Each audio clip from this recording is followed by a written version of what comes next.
As you can see, it takes a mono signal. Not only does it make it stereo, but it makes it completely only on the sides.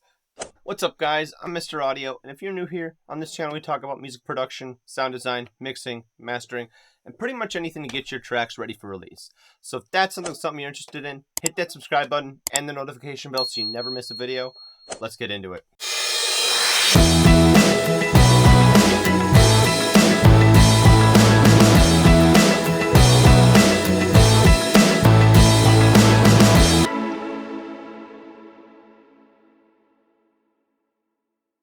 Alright, so I do have a bunch of big videos coming out that take a lot of time to edit. And while I'm doing that, I figured I'd release a couple of effect racks. The first one, you already know, it's the width box. It's free, link is in the description. You can make your stuff real wide. Alright?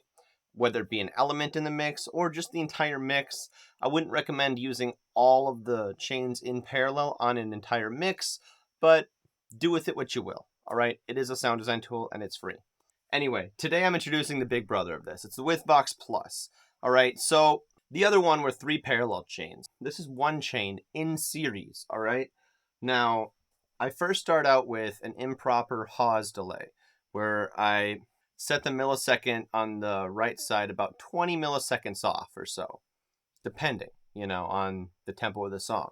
So you can open this, double click this box here,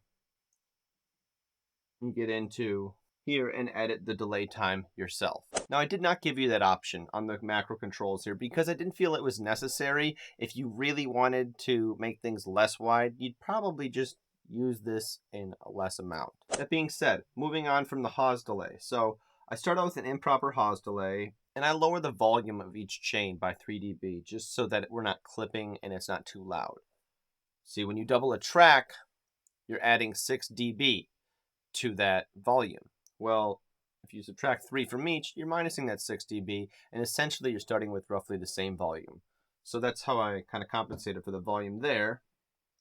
And then, so once we minimize that box, we're on to the left-right EQ, which is still the same. And then I gave you more control over the low width, mid width, and high width. I gave you all the way up to 200% on all of them, and you can monoize all of them. And they have their automatic gain compensation for each band there as well too, which took a lot of time and effort to make. And then sum low and diff low, which just means the sum and difference for the low band. And the same thing with the mid band and high band. Now I also give you control over where the bands cross over. Wherever you have this macro control set to, if you want to know where that band crosses over, you'll have to open up the chain and actually look at where that band crosses over based on where you have it's set on the macro control. So those are the controls. Let's get into how wide it can make it. I decided I wanted to see if I could take a mono signal and make it stereo, which we all know we can do that with an improper Hawes effect delay. Now we can also do that with a proper Hawes effect delay, which I learned from Dan Worrell, another popular YouTuber I mentioned before in one of my previous videos. I forget which one it is, but I'll try to link it up here if I find it. Anyway, so basically what I did was I utilized the improper Hawes effect delay technique.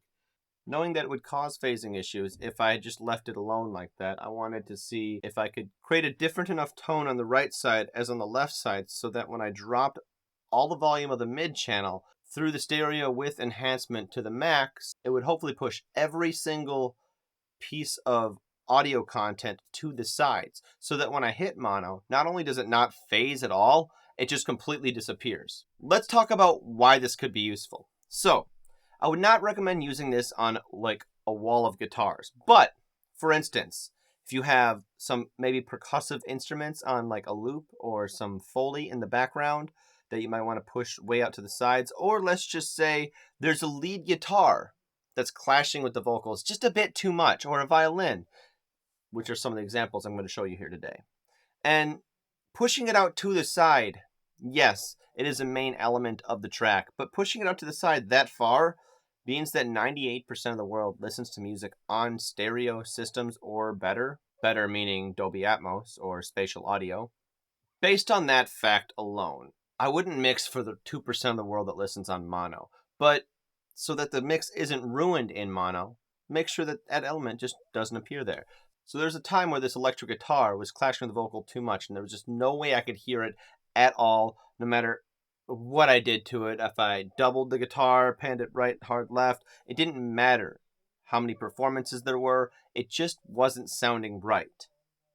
Then I decided to push it way out to the side with this and just try and experiment, and it made the song amazing. It literally makes the song. And yes, when I sum it to mono, you are missing the two elements that I use this technique on, but the song still feels the same. The song felt amazing without that electric lead guitar in there. It does make the song in a stereo mix, but it doesn't have to break the mono mix, if you get what I'm saying. So here, let's get into it, and I'll show you how wide you can actually make things. With the Withbox Plus, turning it on just like this, you should hear almost no difference. So here's the violin example I'm going to show you first, all right?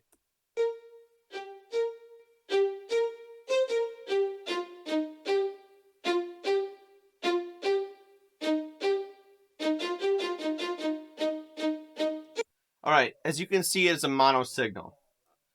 Let's just double check on the stereo image here. As you can see, completely mono. Now let's pull up another insight after the Withbox.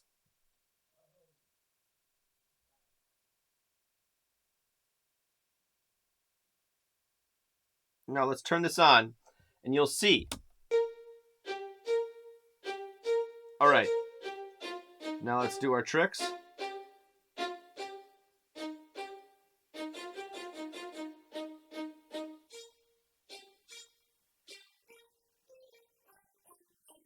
As you can see, it takes a mono signal. Not only does it make it stereo, but it makes it completely only on the sides. Let's see what happens when you hit mono after everything in that chain. It completely disappears.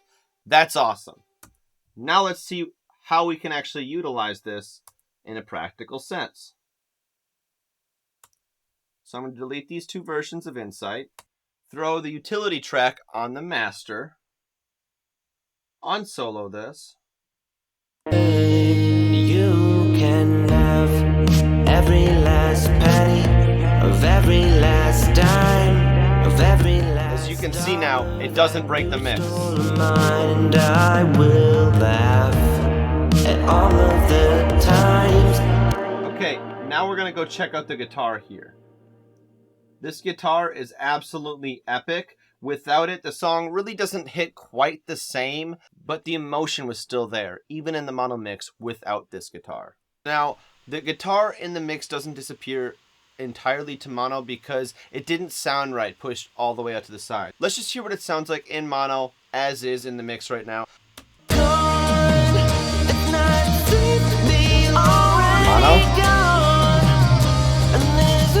See how it doesn't quite disappear?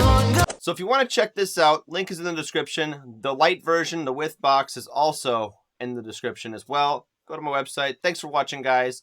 I'll see you in the next one. Mr. Audio, out.